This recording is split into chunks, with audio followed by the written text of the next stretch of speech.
s'égarant en abstraite conception de toute puissance et de beauté suprême, le loup et le chien sauvage, assis à notre foyer, trouvent en face d'eux des dieux de chair et d'os tangibles, tenant leur place dans le monde et vivant dans le temps comme dans l'espace, pour accomplir leurs actes et leur destin.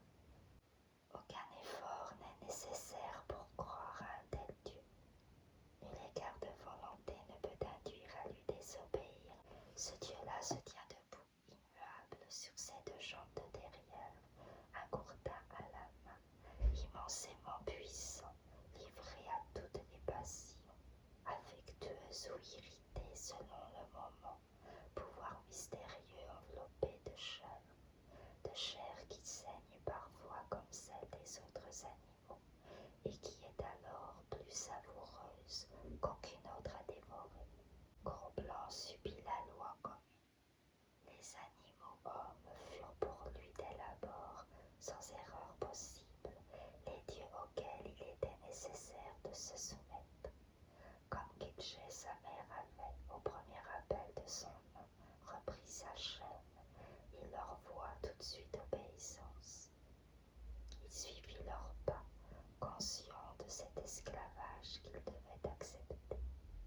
Quand ils marchaient près de lui, il s'écartait pour leur faire place.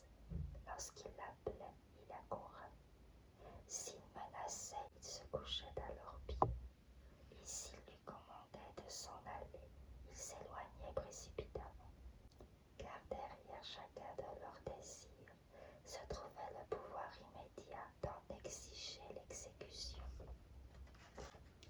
Pouvoir qui s'exprimait lui-même en tape de la main, coup de bâton, pierre volante et cinglants coups de fouet. Gros-Blanc appartenait aux animaux hommes comme tous les chiens du campement leur appartenaient. Tout ce qu'il faisait était à eux, son corps était à eux pour être battu et piétiné et pour le supporter sans récrimination. Il apprit très vite cette leçon. Elle fut dure, étant donné ce qui s'était déjà développé dans sa propre nature de force personnelle et d'indépendance. Mais, tandis qu'il prenait en haine ce nouvel état de choses, il apprenait en même temps, et sans le savoir, c'était en effet le souci de sa destinée remise en d'autres mains, un refuge pour les responsabilités de l'existence. Et cela constituait une compensation, car il est toujours plus aisé d'appuyer sa vie sur une autre que de vivre seul. Il n'arriva pas sans révolte à s'abandonner ainsi corps et âme, à rejeter le sauvage héritage de sa race et le souvenir du wild. Il y eut des jours où il rampait à la lisière de la forêt et y demeurait immobile, écoutant des voix lointaines qui l'appelaient.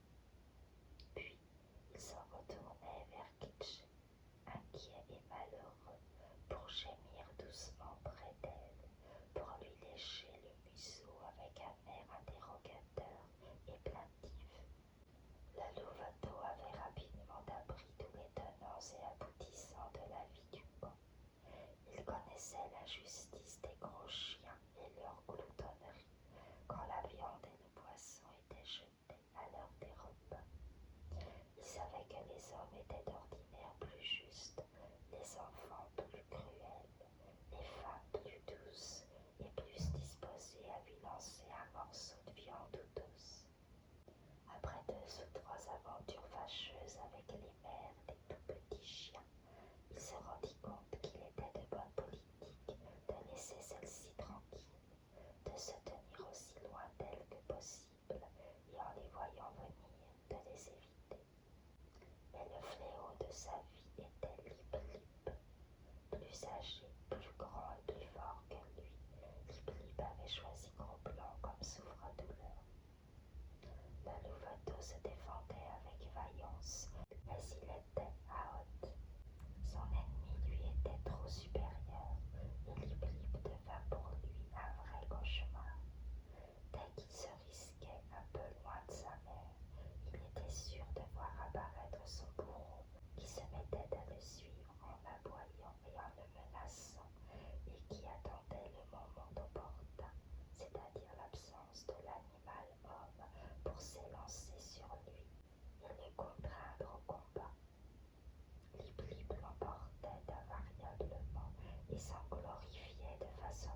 loup cependant n'en fut pas abattu. Si dur que fussent pour lui toutes ces défaites, il ne se soumit pas. Mais la persécution sans fin qu'il subissait eut sur son caractère une influence néfaste. Gros-Blanc devint méchant et sournois. Ce qu'il y avait d'originellement sauvage dans sa nature s'aggrava. Ses poussées joyeuses de petit être ingénu ne trouvèrent plus d'expression. Jamais il ne put jouer et gambader avec les autres petits chiens du camp.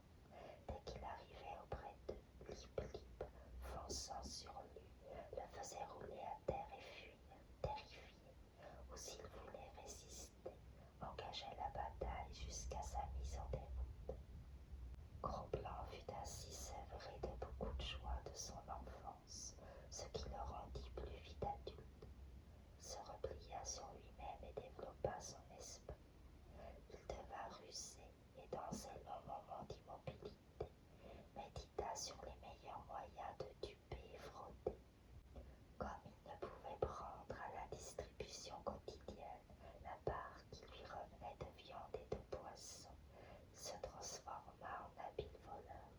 Contraint de s'approvisionner lui-même, il s'en acquittait si bien qu'il devint une calamité pour les femmes des Indiens.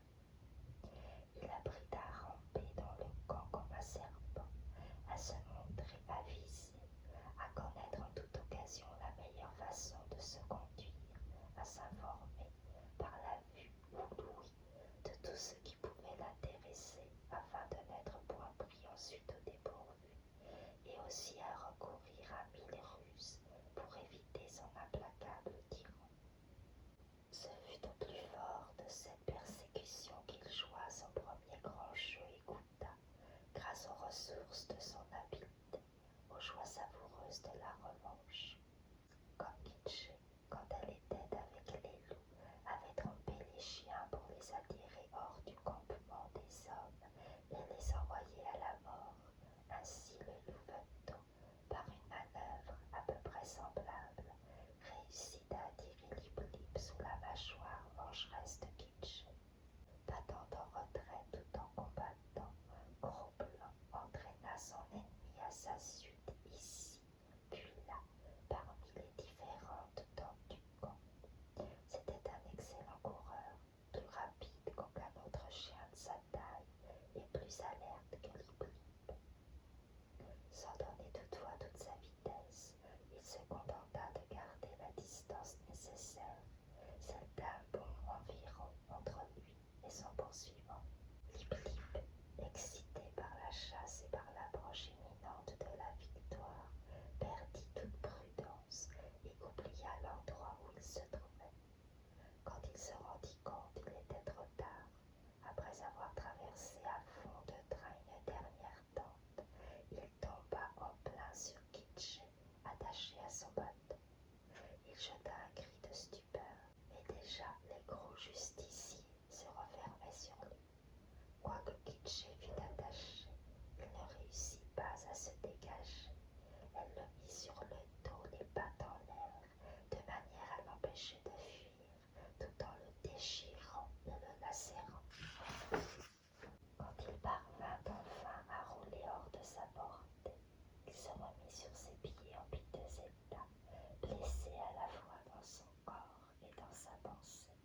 Sa fourrure pendait autour de lui en touffes humides que les dents baveuses de la louve avaient tordues. Il demeura là où il s'était relevé et, ouvrant largement sa petite gueule, éclata en une longue et lamentable plainte de chien battu. Mais il n'eut pas le temps d'achever sa lamentation.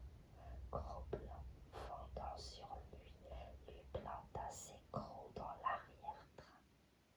Il n'avait plus de force pour combattre et honteusement se sauva vers sa tente, talonné par son ancienne victime qui s'acharnait à ses trousses.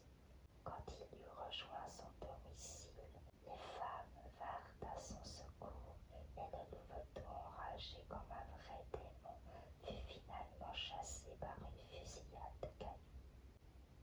Le jour vint où Castor gris, décidant que Kitché était réhabitué à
lécha le museau et se remit à courir loin d'elle.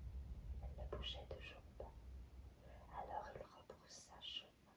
Il la regarda avec une supplication ardente de ses yeux, qui tomba quand il vit Kitché détourner la tête et regarder vers le camp.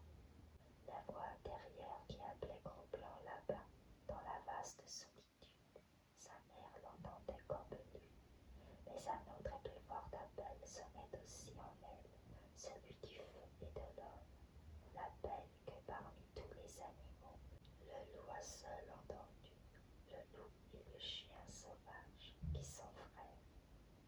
Kitché, s'étant tourné, se mit à trotter lentement vers le camp, plus solide que le lien matériel du bâton qui l'avait attaché, était sur l'emprise de l'homme, invisible et mystérieuse. Les dieux la maintenaient en leur pouvoir et refusaient de la lâcher. Gros-Blanc se coucha sous un bouleau et pleura doucement. L'odeur pénétrante des sapins, la senteur subtile des bois imprégnait l'atmosphère et rappelait au louveteau son ancienne vie de liberté avant les jours de servitude. Mais plus que l'appel du wild, plus que celui de l'homme, l'attirance de sa mère était puissante sur lui, car il était encore très jeune. L'heure de son indépendance n'était pas arrivée. Il se releva désolé et trotta lui aussi vers le camp, faisant halte une fois ou deux pour s'asseoir par terre, gémir et écouter la voix qui l'appelait au fond de la forêt. Le temps qu'il est donné à une mère de demeurer avec ses petits n'est pas bien long dans le wild. Sous la domination de l'homme, il est souvent plus court encore. Ainsi en fut-il pour Gros-Blanc. Castor Gris se trouvait être le débiteur de 3 aigles, qui était sur le point d'entreprendre une course du fleuve Mackenzie au grand lac de l'Esclave. Une bande de toile écarlate, une peau d'ours, 20 cartouches et Kitché remboursèrent sa dette. Le louveteau vit sa mère emmenée à bord de la pirogue de 3 aigles et tenta d'aller vers elle. Un coup qu'il reçut de l'Indien le repoussa à terre. La pirogue s'éloigna. Il s'élança dans l'eau et nagea à sa suite, sourd au cri d'appel de Castor Gris. Dans la terreur où il était de perdre sa mère, il en avait oublié le pouvoir même d'un animal homme et d'un dieu. Mais les dieux sont habitués à être obéis et Castor Gris, irrité, lança un autre canot à la poursuite de Gros-Blanc. Après l'avoir rejoint, il le saisit par la peau du cou et l'éleva hors de l'eau. Il ne le déposa pas d'abord dans la pirogue. Le tenant d'une main, il lui administra de l'autre une solide raclée. Oui, pour une raclée s'en fut une. Castor Gris avait la main lourde. Chaque coup visait à blesser et les coups pleuvaient, frappaient tantôt d'un côté et tantôt d'un autre. Gros-Blanc oscillait en avant, en arrière, comme un balancier de pendules frénétiques et désordonnées. Les impressions qu'il éprouva furent diverses. À la première surprise succéda l'effroi, pendant un instant, au contact répété de la main qui le frappait. Mais la peur fit bientôt place à la colère. La sauvage nature du louveteau prit le dessus. Il montra les dents et osa gronder à la face du dieu courroucé. Celui-ci s'en exaspéra davantage. Les coups redoublèrent, plus rudes et plus mauvais. Castor Gris continuait d'abattre Gros-Blanc à gronder, mais cela ne pouvait pas durer éternellement. Il fallait que l'un des deux eût le dernier mot. Ce fut Gros-Blanc qui céda. La peur le reprit. Pour la première fois, il connaissait véritablement la main de l'homme. Les coups de pierre ou de bâton qu'il avait eu déjà l'occasion de recevoir étaient des caresses comparées au coup présent. Il se soumit et commença à gémir et à pleurer. Durant un moment, chaque coup lui arracha une plainte. Puis, son affolement grandit et ses cris se succédèrent sans interruption, leur rythme ne gardant plus aucun rapport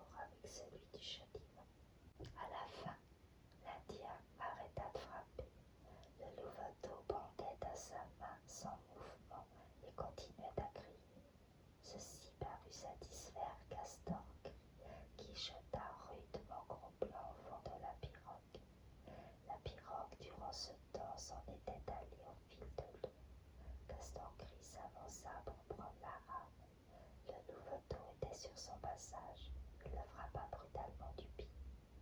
Gros-Blanc eut une nouvelle révolte, et il enfonça ses dents dans le pied de l'homme à travers le mocassin qui le chaussait.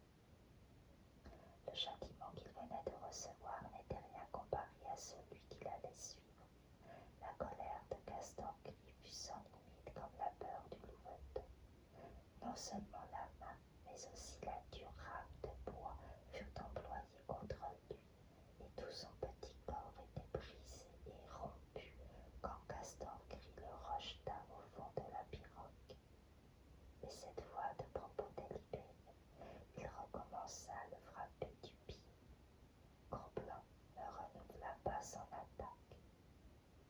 Il venait d'apprendre une autre leçon de l'esclavage. Jamais, quelle que soit la circonstance, on ne doit mordre le Dieu qui est votre Seigneur et Maître. Son corps est sacré, et le toucher des dents est avec évidence l'offense impardonnable entre toutes, le crime entre les crimes. Lorsque la pirogue eut rejoint le rivage, le louveteau, gémissant et inerte, attendit la volonté de Castor Gris. C'était la volonté de Castor Gris qu'il vint à terre, et à terre il fut lancé sans aucun ménagement pour ses meurtricieux. Il rampa en tremblant. Lip-Lip, qui était présent et avait assisté à toute l'affaire du rivage, se précipita sur lui en le voyant si faible et le mordit. Gros-Blanc était hors d'état de se défendre. Il lui serait arrivé malheur si Castor Gris, enlevant Lip-Lip d'un solide coup de pied, ne l'avait lancé à distance respectable. C'était la justice de l'animal homme qui se manifestait, et même en l'état pitoyable où il se trouvait, le louveteau en éprouva un petit frisson de reconnaissance. Sur les talons de Castor Gris et jusqu'à sa table, il boita avec soumission à travers le camp. Ainsi avait-il appris que le droit au châtiment est une prérogative que les dieux se réservent à eux-mêmes et dénient à toute créature inférieure.